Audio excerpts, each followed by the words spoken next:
Good morning, guys. Welcome to another video. It's nice and early. It's about 7:30 and I am just passing by site today. So we're not actually going to be working on site today, but I'm just passing on site today just to do a real quick video, just to show you guys a little bit of behind the scenes and situations and some of the challenges that we go through on this job as builders, but particularly at the moment on this job.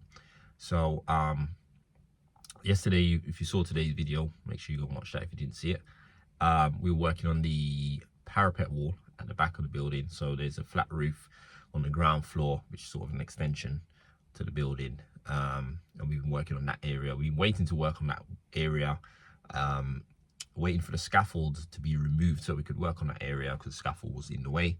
So finally they removed the scaffold, and we've been able to start on that area. So we basically did some good progress on it yesterday. The plan was to pretty much finish that area today, have it fully insulated, the flat roof, ready for the last decking level of decking boards and fiberglass in that roof, and also finishing the parapet wall brickwork and cavity tray and all that stuff, get it ready for the capping or coping stones.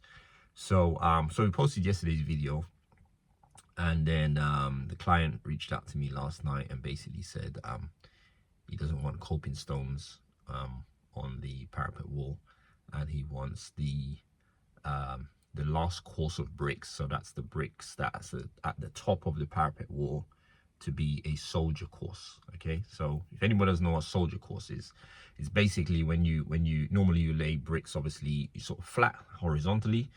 When you stand them up, I guess, like a soldier, when the bricks are stood up this way, like this, that's what we call a soldier course. So it's sort of like a finishing details. You see it a lot of times on sort of garden walls where you have the last row of bricks standing up. So it's sort of a decorative feature, you know. So so from the client's point of view, a lot of this project for him, and being, I believe it's his first project, it's sort of his baby in a sense. Aesthetics is very important to him, sort of more from the sort of design element. So a lot of the time, or most of the time, so how would I say it? He approaches things from a design point of view.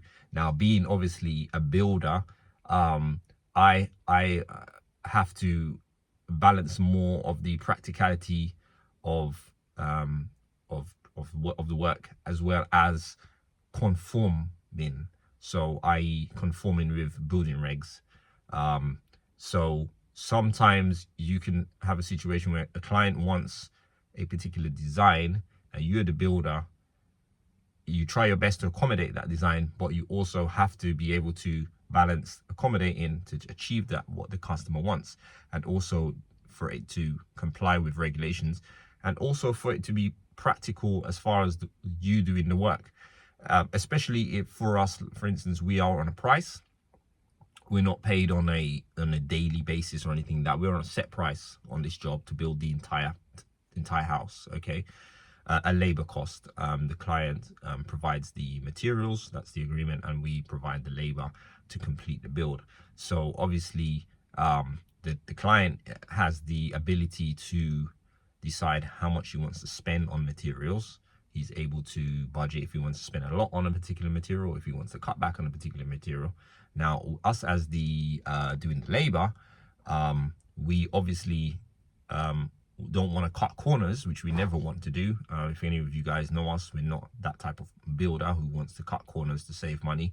We want to do the best job that we can do, and sometimes that means putting in more effort and more time into things. Sometimes it means spending more time in correcting things. Sometimes it's an error that we've made. Sometimes it's an error that the architect or the client has made. And so far we've been correcting quite a few things, actually, when it comes to errors on the drawings or designs that are not practical and don't make sense in the real world. So we've had quite a few of these challenges, redoing stuff, fixing stuff, things that haven't even been our fault. Only on one occasion, which is very recently, that we actually had to charge the client for extra work, and that's because we were doing something the third time.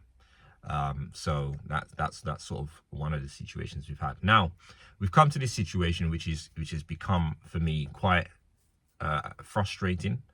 I just being honest. The client is good in a lot of ways, but in some ways he can be quite difficult to work with. And I think it's partly because of his lack of experience in the trades. He's quite young, relative to me anyway. He's quite young, and he's quite enthusiastic about this stuff, which is great. But I think sometimes it overtakes him, where he's very, I think stubborn could be the right word. And if you think of it like this, we as a builder, me as a builder, if you hire us, I mean, we were headhunted by this particular builder or developer via YouTube. And so you would expect that if someone is accustomed to your work, how you work, etc., that if they particularly come to seek you to do their job, that they would trust in your ability and your knowledge, etc. Now, the problem we often having is that the client, I have to battle quite a lot with the client in justifying things that I'm doing, or having to spend a lot of time, sometimes even on site, which you can imagine as a builder, it can be very frustrating if you guys are a builder and you have a certain amount of work that you want to get done and you spend so much time with a client, in the middle of your work, explaining, stopping, justifying things, agreeing things while you're right in the middle of it. You know what I mean? So we're working on a parapet wall anyway, and as I said, the client messaged me last night after seeing yesterday's video and basically said, amongst other things, the main thing was that he didn't want coping stones on the top, and he wanted soldier course at the top. Now I said that it's not possible, and it's for a couple of reasons. I'm on site now, so I can sort of go through a little bit and maybe try to explain, and also there may be a way that we can get it done, considering what's already existing, and maybe some of you guys might have some ideas, especially if you're in the trades. So this is partly why I'm putting this out there, is to gain you guys' view on this, of whether there's some way of us achieving this and achieving it with a reasonable amount of work, and in correlation to what has already been built as far as the design that's already existing. So one thing I will note is on the drawings that we've given, and this is why I, as a builder, never take on any jobs without drawings. There's so many builders that take on stuff and say, well, I'm experienced. I could build an extension without any drawings. But the drawings protect us and they protect the client, because if I, as a builder, build something that the client hasn't envisioned in a design, they can say, well, that's not what I wanted. I gave you a drawing that showed you exactly what I wanted or how I wanted it to look. And I can also say, if a client comes to me and says, oh, that's not what I want it built, I can say, well, that is how you wanted it built, because that's what you had your architect design, which you approved and gave to me, and this is what I've built. So in this situation, the parapet wall, for instance, on the drawing, there is a parapet wall detail, which is the way we're building it, which is quite typical of how a parapet wall is built. So we have been building according to that detail. On all the elevations and all the plans and stuff show a parapet wall with capping and coping stones on it. So I was quite surprised and shocked that the client was like, I don't want it like this, I want it like this. And I was like, well, this is how it's on the drawing, and this is how you typically do it, and to pass regs, etc., this is how you do it. So to do it with a soldier course, there's many reasons why you can't do it that way, but I'm going to show you guys my understanding of it, and you guys can give me a feedback as well and let me know. So the client is also going to speak to their architect this morning and see if there's some way that it can be achieved, or whether it has to be done the way that I'm doing it. So partly the reason why we're not on site today is because obviously he's going to have to contact the architect probably at 9 o'clock in the morning. The architect's going to have to probably get back to him. I'm going to require, if the architect does come up with some plan, I'm going to want to see that in drawings, that's going to be approved. And also I also will have to agree with doing it the way he wants to do it. If it's something that's not going to take masses of my extra time and effort, which obviously is going to cost me, unless they were willing to, you know, pay for, let's say it took an extra day's work or whatever to change some of the stuff we've already done. So all that stuff has to be done, has to be agreed, and then we can move forward. So I don't want to bring my team on site and we're here at 10, 11, 12 o'clock and we haven't had some sort of agreement, which means I'm wasting time and I've got lots of other things to do. So I've sent the boys off somewhere else. I'm just passing through here to do this video just for you guys, and then I'm heading out somewhere else as well. So hopefully we can get this rectified and maybe we'll be back tomorrow or something like that, but I'll let you guys know. So let me just quickly go on site now and then we're just going to run through it. All right guys, so here we are. So this is basically where we ended yesterday. Ended quite dark, so I wasn't able to show much of it, but this is essentially where the parapet wall is at the moment. So you can see what I was meaning by a parapet wall. So the neighbor has a parapet wall. Well, they have it on one side, on either side. Ours is going obviously across that way and around the corner. So you can see on here there's some capping stones on top. I mean, even this one hasn't been built according to regs, and I'll show you guys what I mean by that. But we are obviously planning to build ours according to regulations. All right guys, so let me see if I can explain this to you. So this is the neighbor's parapet wall. Okay, now parapet wall, under this wall is a cavity. Okay, this is a cavity wall. So you've got an external brickwork, and you've got internal brickwork, and you've got insulation in the middle, and that's the cavity. Okay, these stones bridge over this cavity. Now, similar to a cavity tray that goes over a window or a doorway, you should have a cavity tray over a parapet wall. So what happens is, and these always happen, especially where you've got these joints, okay, eventually they crack, mortar breaks out, stuff like that. Water gets into these cavities or gets through these gaps. When the water gets in through the gaps, it gets inside the cavity. Now you're supposed to have a cavity tray inside which exits usually just above the flashing. So typically you're supposed to have at least 150 mil upstand. So that would mean you'd have 2 bricks up, and then you'd have some weep vents in here. So any water or moisture that got inside this cavity would exit. Typically you'd put it on the roof side just for aesthetics, so you can't see the weep vents. So the moisture water would roll out and come down onto the roof here. You can put the weep vents on the outside and have the cavity tray go downwards and out that way, but usually you'll put them this side because the water would then go down to the roof and you wouldn't have to see the weep vents on the outside. So to be honest, the guys who've been building this, there's a lot of stuff that they haven't done according to regs. I don't even know if they're doing building regs on this job, but basically it should have cavity trays in it, and it doesn't have it. Now I'm going to jump onto our roof over there. I'm going to show you what our issue is. Right guys, so if you look here, you can see we've got this cavity here. Okay, this cavity goes all the way down.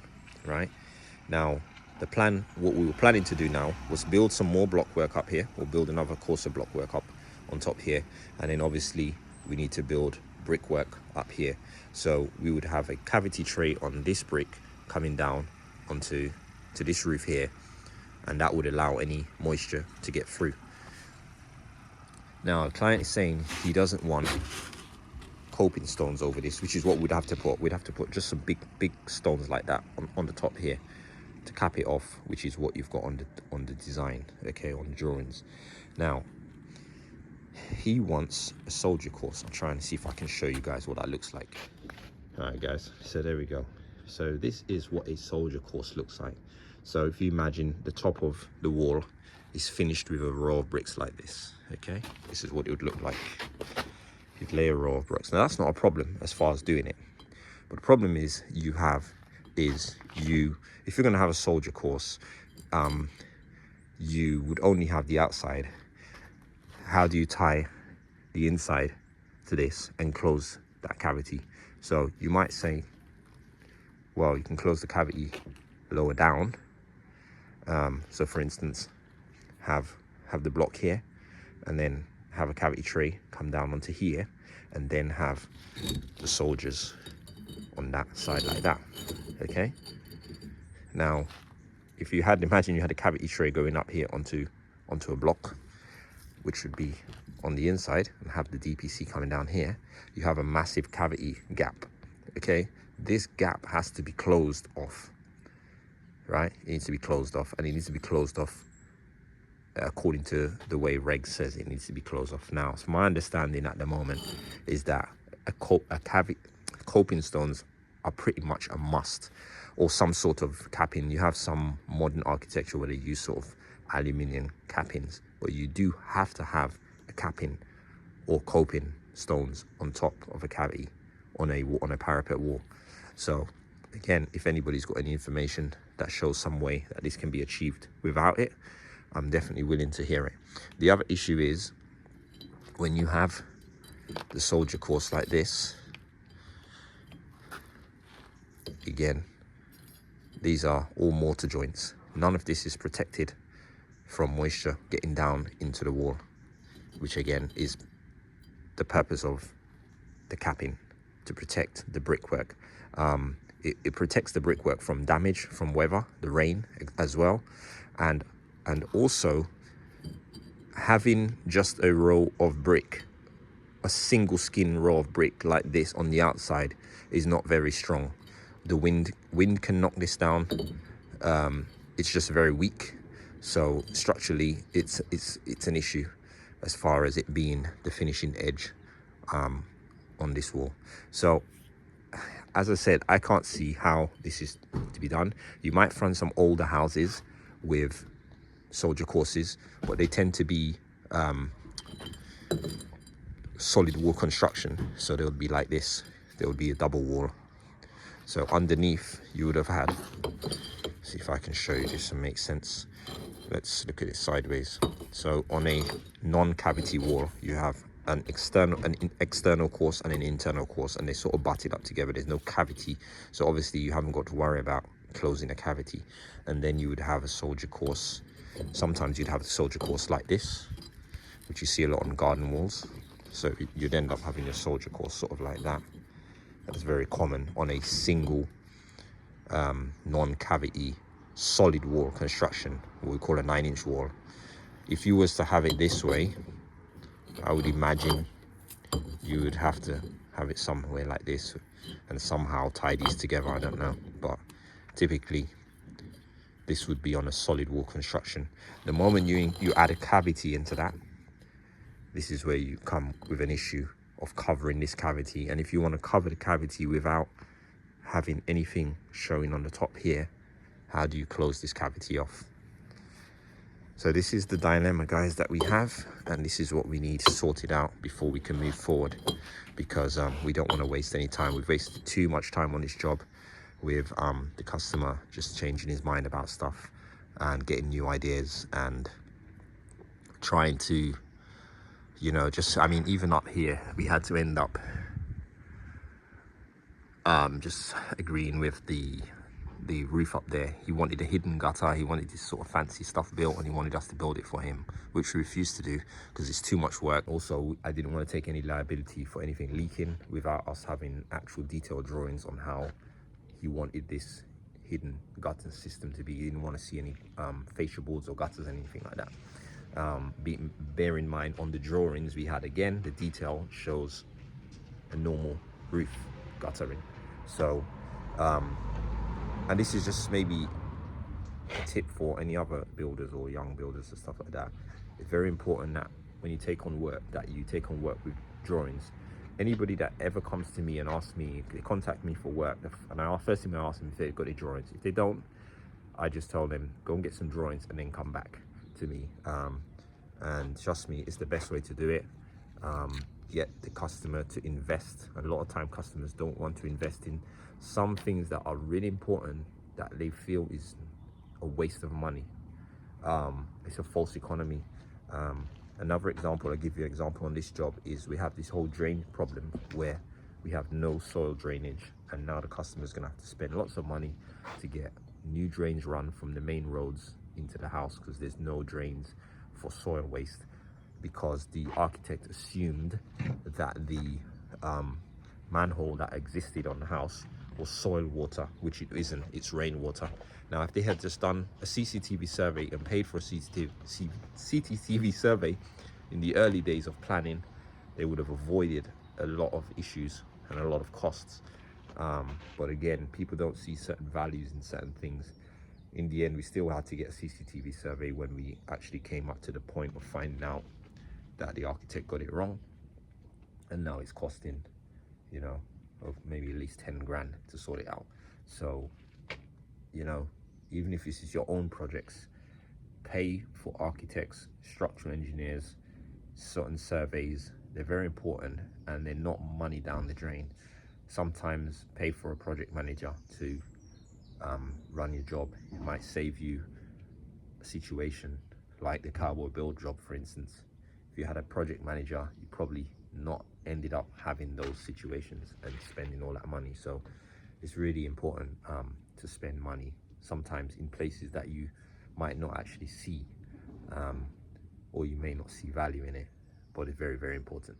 So guys, I'm showing you again, this is what that soldier course would look like. So if you guys can envision it, this is what essentially the client is envisioning and what wants to see. So yeah, as I said, our dilemma is how do we achieve this? And I don't have any problem of accommodating. I've tried my best where I can to, you know, help the client get their dream, but it has to be reasonable and it has to be according to regulations. I could just be like these guys next door and just do a load of things that are just not according to regs, just because it's easy for me. I mean, they're fortunate in a sense that the client is never here. The guy is just left to do what he wants, and he's just taking over the job for them. So, you know, sometimes I'm looking over some of the stuff they're doing and I'm just like, yeah, there's no one overseeing this job. But you know, we're not really about that. We want to do our things properly. So the situation we have, yeah, is just figuring out how we do this. So as I said, I'm welcome to any ideas, if what you guys think about this and the situation, and maybe even some advice on moving forward of how we can make sure these things don't happen. Now guys, that is it. So as you can see, I'm inside. It's so dark now, we've got no windows, but you know, this roof is now essentially almost covered up, as you guys can see. So it's starting to get darker and darker in here, you know, but it's good to see the place covering up.